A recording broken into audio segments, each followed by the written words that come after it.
The hallway at Lincoln Middle School echoed with the familiar sounds of school mornings, lockers banging, loud laughter, overlapping conversations. But when Marcus appeared at the end of the hallway, something changed in the air. The silence didn't come all at once. It was gradual, like a ripple spreading. First, nearby groups lowered their voices. Then, their gazes shifted. Within seconds, 40 students pretended to be occupied with anything other than staring at the 14-year-old black boy walking alone. Marcus felt the weight of this silence on his shoulders.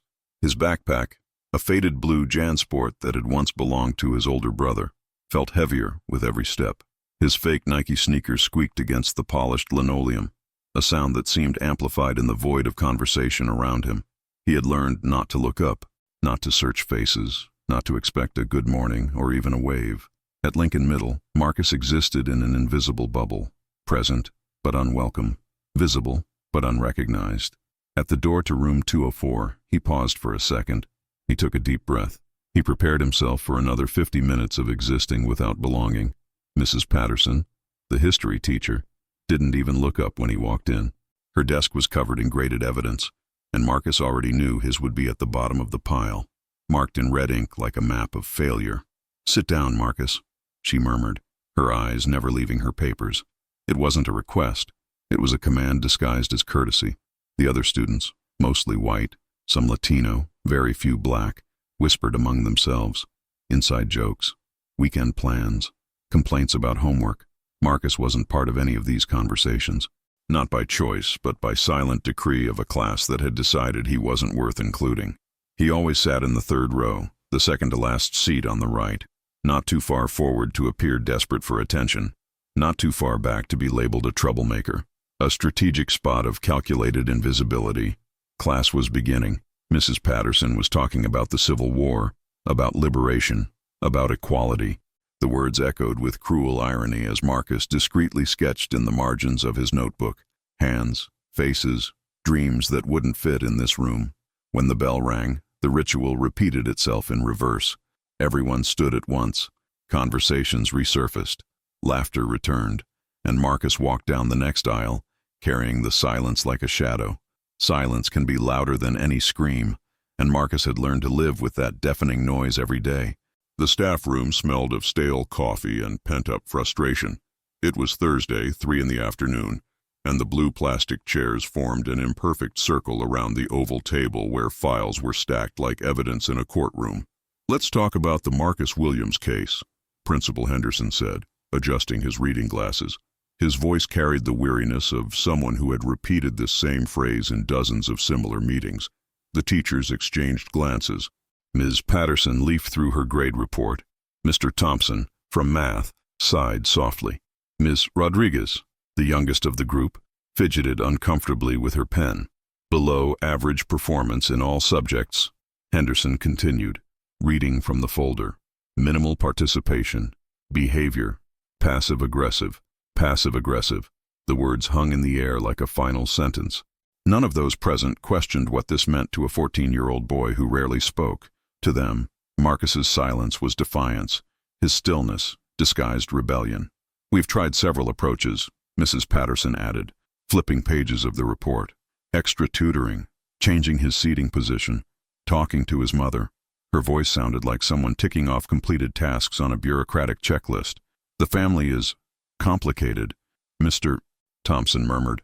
"Single mother, works double shifts. The boy is very lonely. Complicated." The word echoed with unspoken judgments, as if the complexity of life for a black woman raising 2 children alone could be reduced to a convenient adjective to explain Marcus's failure. Ms. Rodriguez finally spoke up. "He has potential. I've seen some drawings of him, and they are—" "Drawing won't help you on the SAT," Henderson interrupted. "We need to be realistic about your academic limitations."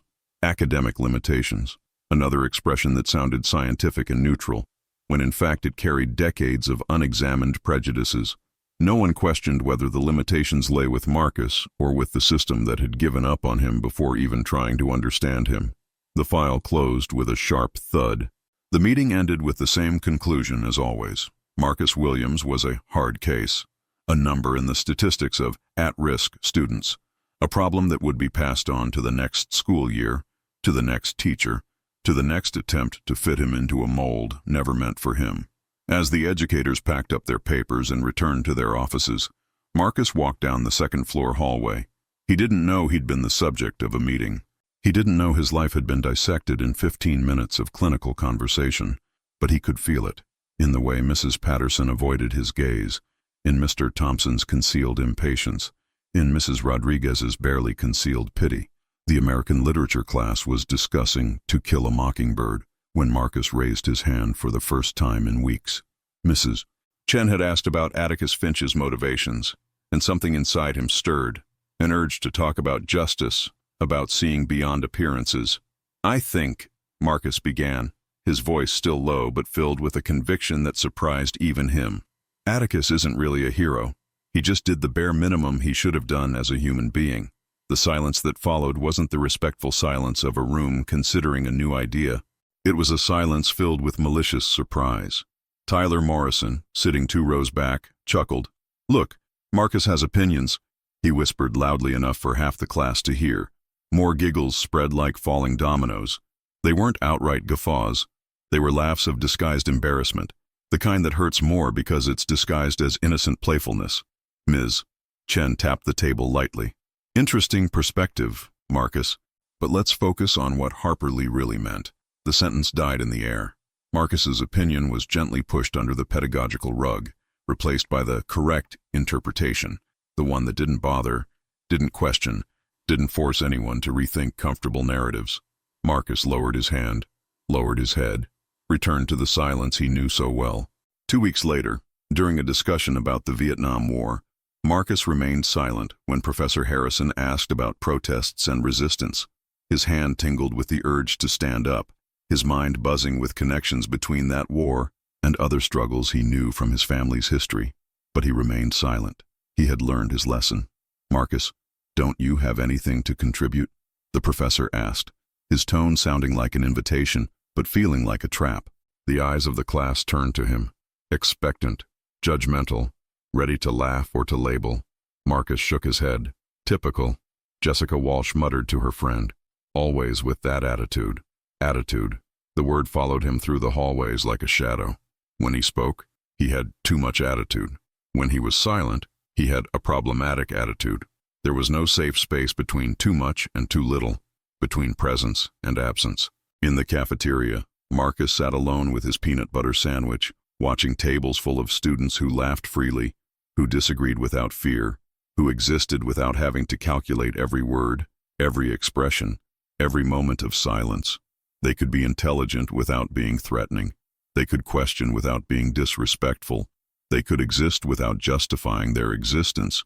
Marcus's room was too small for 2 brothers, but perfect for hiding an entire world. Shared with his 16-year-old brother, Jamal, the space held secrets in every dark corner. While Jamal slept on the other side of the makeshift curtain, Marcus drew by the light of his old cell phone, creating universes where he didn't need to justify his existence. 3 o'clock in the morning. The red numbers on the digital clock blinked like an electronic heartbeat in the darkness. Marcus had learned that the early mornings were his hours, stolen from the world that rejected him during the day. Hours where he could exist without an audience, without judgment, without having to measure every breath. His mother, Denise, would be home from her night shift at the hospital in 2 hours. He would hear her on the stairs, trying not to make a sound, carrying the weight of 2 jobs and 2 children on her weary shoulders. Marcus had learned to pretend to sleep when she peeked through the crack in the door. He didn't want to add worry to her already burdensome responsibilities. The scribbled notebook rested on his knees. Faces emerged from the dark graphite, faces that didn't laugh at him, that didn't judge him, that existed only for him. They were drawings of people who might understand him, if they existed, teachers who genuinely asked questions, classmates who listened without laughing, versions of himself who spoke without fear. At school, Marcus had built an invisible armor. Head down, measured steps, monosyllabic answers, "Yes, ma'am," "No, sir," "Sorry," words that acted like shields, keeping the world at a safe distance. He had mapped every hallway, every stairwell, every bathroom where he could hide when the weight of the stairs became unbearable. During lunch, while other students complained about the food or planned get-togethers, Marcus observed. He had become an anthropologist of his own solitude. studying social dynamics like someone deciphering a foreign code, who laughed with whom, who excluded whom, where he could sit without disturbing, without being noticed, without existing. The broken earbuds on the left still worked. Marcus wore them religiously, even when there was no music playing. They were a barrier, a universal "don't bother me" signal, a survival tool disguised as a teenage accessory. At night, when Jamal asked about his day, Marcus always answered the same thing. It was normal. Normal had become his code for "I survived another day." Normal meant he had navigated the treacherous waters of school without sinking completely. He closed his eyes, but sleep didn't come easily. Behind his eyelids, the day's scenes replayed like a movie on loop. The disguised laughter, the look of pity, the unasked question, the swallowed answer. Marcus had learned to exist between the lines, in the spaces between words, in the silences between laughter, in the shadows between lights. Autumn arrived at Lincoln Middle School with golden leaves and a change no one expected. Mr. David Coleman showed up on a Monday in October, carrying a brown leather briefcase and something the school hadn't seen in a long time, genuine anticipation in his eyes. Marcus noticed him even before he knew who he was. There was something different about the way the 30-something black man walked through the halls. It wasn't the nervous rush of substitute teachers or the forced authority of weary seniors. It was presence, calm, as if he knew exactly where he was and why he was there. During first period, when Principal Henderson made the announcement over the intercom, Marcus paid attention in a way he hadn't in months. "I'd like to introduce our new art teacher. His name is Coleman. He comes from Howard University and will be with us for the rest of the school year." Art. The word echoed in Marcus's mind like a whispered promise.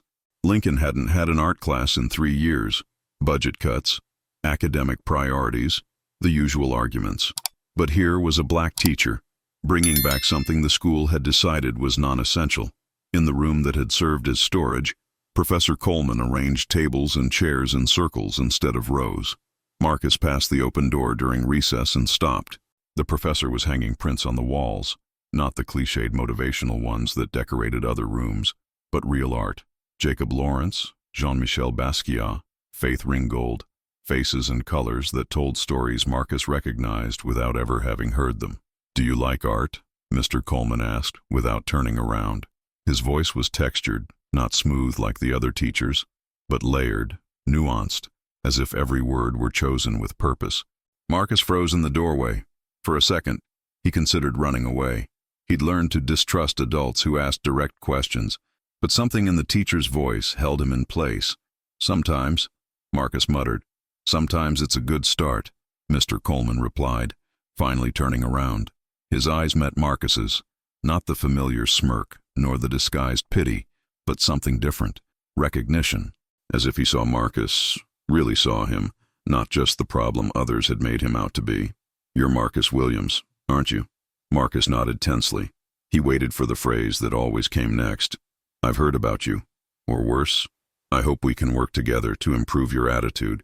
But Mr. Coleman just smiled. "Nice to meet you, Marcus. Hope to see you in my class. I hope to see you. Not, you should come, or it would be nice if you participated. I hope to see you." As if Marcus's presence were desired, not tolerated. Marcus walked to his next class with something strange in his chest. It wasn't hope, not yet. Hope was dangerous. He'd learned that. But it was a possibility. Maybe, just maybe. For the first time in months, Marcus considered raising his hand, speaking out, existing beyond the shadows he had learned to inhabit. The next morning, Marcus arrived at school with something unusual in his backpack. Among the crumpled books and loose pages was a notebook, not the school's official one, but one he'd improvised with scrap paper stolen from the library printer and stitched together with thread left over from his mother's sewing kit. His hands were shaking as he pushed open the classroom door. Coleman was preparing a lecture on color theory, but he stopped when he saw Marcus in the doorway. "You brought it," he said, and it wasn't a question. It was an acknowledgement. Marcus approached slowly, like someone approaching something wild that might bolt at any moment. He placed the makeshift notebook on the table with reverent care. Coleman didn't take it right away. First, he looked to Marcus, silently asking permission. When the boy nodded, he opened the first page. What he saw made the air in the room grow thicker. Faces emerged from the graffiti like memories taking shape. They weren't technical drawings. They were captures of the soul. An exhausted woman waiting for the bus, lines of weariness around her eyes that told stories of double shifts and deferred dreams. An elderly man feeding pigeons, his wrinkled hands drawn with a tenderness that revealed not just observation, but deep empathy. And there were self-portraits. Marcus at different ages, different emotions, different versions of himself. Some pages showed the boy smiling, versions of him that existed only on paper, versions that might exist in the world if the world were different. Jesus, Coleman muttered, turning the pages slowly. Marcus, how long have you been drawing like this? Since forever, I think, Marcus replied, his voice still low but less defensive. As long as I can hold a pencil. Mister. Coleman stopped at a page where Marcus had drawn his own hand holding a pencil, meta-art that demonstrated sophisticated aesthetic awareness. The fingers were long, delicate, powerful. Artist's hands. Have you ever taken an art class? Marcus shook his head. YouTube, sometimes, when we have internet. YouTube. Self-taught. Professor Coleman felt his heart expand and break at the same time. Here was a natural talent, developed alone, blossoming in hostile soil like a flower growing between cracks in concrete. Marcus, he said, carefully closing the notebook, you don't just draw. You see, you feel, you translate humanity onto paper. That's not talent, that's gift. Gift. The word echoed in Marcus's mind like something alien. For 14 years, he had heard about his problems, his shortcomings, his areas of need for improvement. No one had ever used the word gift in relation to him. Ever. Can I show this to other teachers? Panic crossed Marcus's face. Other teachers meant judgment, comparison, the possibility that his most precious possession would become yet another area of failure. Not to judge, Coleman clarified quickly, reading her expression. To celebrate, so they can see what I see. An artist. Artist. Marcus had never called himself that. Designer, perhaps. Dreamer, certainly. But artist implied value, purpose, and a future. Would you trust me with that? Marcus looked into Coleman's eyes and saw something he had forgotten existed. Hope reflected in another human being. Yes, he whispered. Lincoln Middle School had transformed the gymnasium into a makeshift gallery. Corkboards divided the space into stations, each dedicated to a student talent: piano, poetry, theater, science, and, for the first time in years, visual art. Marcus stood before his exhibition, sweating coldly in a new t-shirt his mother had bought especially for the occasion. Beside him, Professor Coleman was organizing the final pieces, 12 drawings selected from the makeshift sketchbook, now framed in simple frames that made all the difference. Breathe, Coleman murmured. They'll see what I see.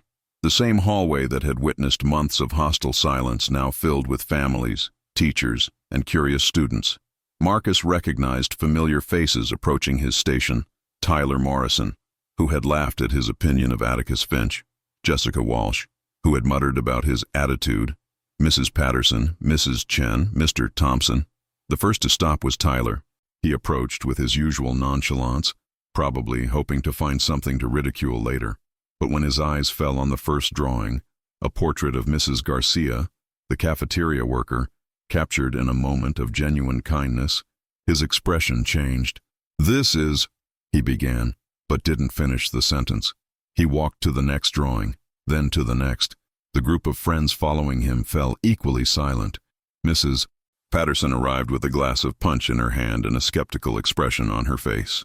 Marcus watched her study his self-portrait, not the idealized version, but as he truly saw himself, complex, questioning, carrying too much weight for his 14 years. She stood there for a full 3 minutes. Marcus, she said finally, turning to him. Her voice had a quality he'd never heard before, genuine surprise, maybe even admiration. I didn't know. I didn't know.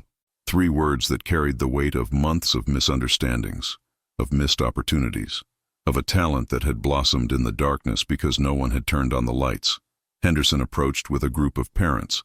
Marcus watched him stop, adjust his glasses, and lean closer to a drawing of a child's hands holding a broken pencil. A visual metaphor for making art with what you have.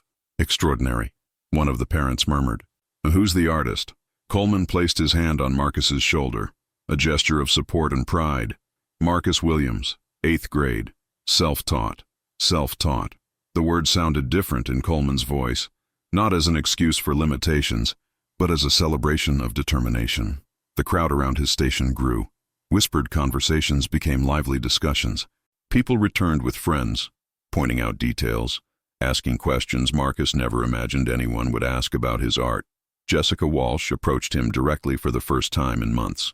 "Marcus," she said hesitantly, these are amazing. Why haven't you ever shown them to me before?" Why didn't he ever show it? Marcus looked around, at Tyler studying his drawings with genuine respect, at Mrs. Patterson photographing his exhibit with her phone, at people who had ignored him for months, now seeing something in him worth celebrating. "No one asked," he said, echoing the words from weeks ago. Respect sounds different than contempt, and sometimes all we need is to show who we really are. 10 years later, the Lincoln Middle School courtyard remained the same. Concrete benches scattered beneath ancient oak trees, picnic tables where generations of students had carved initials and dreams. But something had changed in the energy of the place.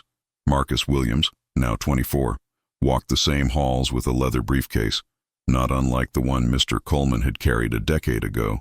On his first day as a substitute art teacher, he had specifically asked to teach at Lincoln.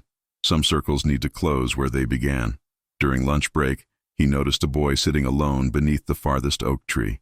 The child, no more than 12, dark-skinned, shoulders hunched in familiar defense, was drawing intently in a crumpled notebook, oblivious to the world around him. Marcus recognized the posture, the defensive concentration, the way the boy protected his work with his body, as if guarding treasures from prying eyes. There was something universal in that image, something that transcended time and connected experiences across generations. He approached slowly, not wanting to startle anyone. "Can I see?" The boy, Elijah, he would later discover, looked up suspiciously. Marcus saw in them the same fear he had carried for so long, the fear of judgment, of ridicule, of having his inner world exposed and found wanting. "It's just a scribble," Elijah muttered, closing the notebook. "The best drawings start as doodles," Marcus said, sitting on the bench next to him. "Want to show me?" Something in Marcus's voice, the same texture Coleman had used years ago, layers of understanding and patience, made Elijah hesitate. Slowly, he opened the notebook. The pages revealed a familiar world, faces captured in moments of vulnerability, expressive hands, self-portraits of a boy trying to understand himself. The technique was crude, but the soul was there, the same soul Marcus recognized in his own youthful work. "Elijah," he said, reading the name scrawled in the corner of the page. "How long have you been drawing?" "Always," came the familiar reply. Marcus smiled. "Have you ever taken an art class?" Elijah shook his head. "Would you like to have it?" For the first time, the boy's eyes shone with possibility instead of fear. "Are you the new teacher?" "I am," Marcus said, "and I'm looking for artists for my advanced class." "Artists?" Elijah repeated the word as if it were foreign. "People who see the world differently, who feel deeply, who translate emotions into images." Marcus pointed to the notebook. "Some people like you." Elijah looked at his drawings with new eyes. "Do you think I could be a real artist?" Marcus thought of the question that had changed his life, of the mentorship he now had the privilege of continuing. He thought of all the hidden talents waiting to be discovered, of all the children who just needed someone to believe in them. "Elijah," he said, "you're already an artist. You just need someone to help you believe it." The bell rang, calling students back to class. Elijah carefully put away his notebook, but this time with pride rather than shame. "Teacher Williams?" "Try.